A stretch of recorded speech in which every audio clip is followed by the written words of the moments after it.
Hoy, 14 de marzo del 2022, les habla Ricardo Kesling. Juan Carlos Escotet acaba de sufrir una de las tragedias más graves, más grandes, más sufridas que cualquier ser humano puede ocurrirle, que es la muerte de un hijo. Desgraciadamente, pues, eso no se lo desea a nadie. Pero bueno, entre toda esta historia de tragedia y de cosas que hemos vivido los venezolanos, está la historia de Juan Carlos Escotet. Juan Carlos Escotet lo conozco yo en la Bolsa de Valores de Caracas en 1986, 87 por ahí, cuando él comenzó a trabajar de la mano de Orlando Castro. Él venía pues recomendado con la familia Salvatierra, dueños del Banco Unión. Se lo recomendaron a Orlando Castro que lo incorporara a su staff de ejecutivo. Orlando Castro, viendo pues la habilidad, la inteligencia que tiene Juan Carlos Escotet para la cuestión financiera, lo contrata y lo comienza y lo nombra directivo de su grupo de empresas, hasta llegar Juan Carlos Escotet a convertirse en el mano derecha prácticamente de Orlando Castro.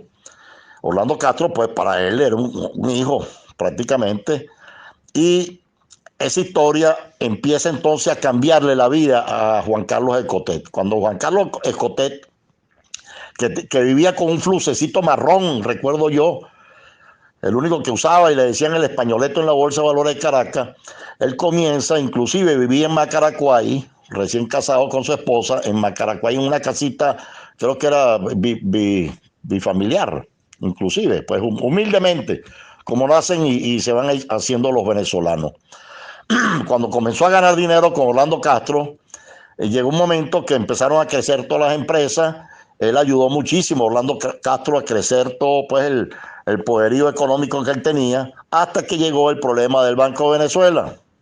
El Banco de Venezuela trajo como consecuencia que Orlando Castro fuera perseguido primero por Bernardes, por supuesto, que era el presidente del banco, y luego por Caldera, que era familiar de Juan Carlos, de Bernardes, porque Bernardo, el presidente del Banco de Venezuela, estaba casado con una sobrina de Rafael Caldera. Ahí comenzó una persecución, después que Orlando Castro le gana la batalla al Banco de Venezuela, comenzó una persecución contra Orlando Castro por parte del Caldera. Y Caldera entonces, abusando del poder, buscan a Supetí da Costa, que era el procurador, y por cierto, ahí trabajó un gran amigo mío, Joaquín Chafardé. Comenzaron a buscarle las aristas malas de Orlando Castro, hasta que le consiguen por ahí en Nueva York unos manejos turbios que había hecho un nieto de Orlando Castro. Pero de alguna manera el fiscal Morgantau, que era muy amigo de Jesús Petí da Costa, logran armarle un enmarañado a Orlando Castro y logran entonces poner preso a Orlando Castro, el cual duró 5 años preso. En esa trayectoria de esa pelea, Orlando Castro comienza a pasarle todos los bienes y todo su dinero y todo su poder económico prácticamente a Juan Carlos Escotet, porque él ya sabía lo que venía con los Estados Unidos. Y Juan Carlos Escotet se convierte entonces en el apoderado general, en el testaferro total de Orlando Castro. Cuando Orlando Castro, después de 5 años, regresa a Venezuela, que ya entonces en esos 5 años Juan Carlos Escotet había desarrollado un poder económico bastante grande, y el cual ya había creado Banesco a través de una fusión de su casa de bolsa y una cantidad de maniobras financieras que lograron crear entonces el Banco Banesco. Allí Juan Carlos Escotet, cuando regresa Orlando Castro, se niega a devolverle dinero o propiedades a Orlando Castro. Y recuerdo que la última vez que visité a Orlando Castro, lo visité en Chacao, en un apartamentico humilde, por allá metido, ahí en el centro urbano de Chacao, el pobre Orlando, que ya venía sufriendo cuestiones de salud. Bueno, Juan Carlos Escotet lo abandonó totalmente hasta que se murió en la indigencia. Orlando Castro prácticamente, lo vi también en los tribunales, ya en una silla de ruedas, muy maltratado físicamente, tratando pues de recuperar algún dinero para poder sobrevivir, el cual Juan Carlos Escotet le negó siempre. De allí entonces la vida de Juan Carlos Escotet se rodea de haber peleado. Primero sacó a todos sus amigos de la junta directiva de Banesco, después comenzó y empezó a alejar a todas las personas que lo habían ayudado y tal y se fue creando pues una aureola de un hombre prácticamente que no respetaba ningún tipo de ley. Allí comienza entonces el problema con los chavistas. ¿Por qué? Porque descubren allí una investigación que tiene la DEA contra Juan Carlos Escotet por haber abierto miles de cuentas en la frontera con Colombia, en Cúcuta específicamente con el Banesco de San Cristóbal.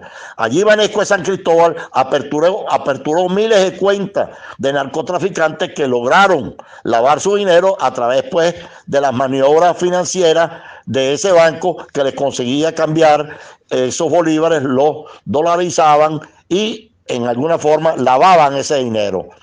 El chavismo los agarra, esa operación se llamó Manos de Papel, donde el chavismo interviene en el banco, logra poner preso a 12 de sus directivos y entonces Juan Carlos Escotet, que se encontraba fuera de Venezuela, yo creo que regresó, no recuerdo, total que él logró a través de algunos pactos con el chavismo, de ayudarlo pues en la parte financiera y el lavado de dólares que también le hizo a muchos chavistas. Juan Carlos Escotet llegó, después que se liberó de ese problema, se fue de Venezuela y hasta el día de hoy no ha regresado más nunca para allá. Esta historia es la siguiente, es como una advertencia. Venezuela cobra y pasa factura. Juan Carlos Escotet nunca, a pesar de que hizo toda su fortuna en Venezuela y luego la amplió muchísimo en el exterior, nunca regaló una silla de ruedas, nunca creó un equipo de niños, o regaló comida, o regaló medicina, hizo alguna fundación, no. Todo el dinero lo sacó del país, como han hecho muchísimas personas que se han enriquecido con Venezuela y que no le dejan nada al país. Desgraciadamente, Juan Carlos Escotet está ahora pasando una factura que le cobró la vida de alguna manera, porque cuando la gente se porta mal con sus amigos, con su entorno, con el país que te dio nacer y que te dio todo, la vida siempre pasa factura. Aunque parece mentira que sea duro decirlo, pero así es la vida y así son las cosas, como decía nuestro querido amigo Oscar Llanes.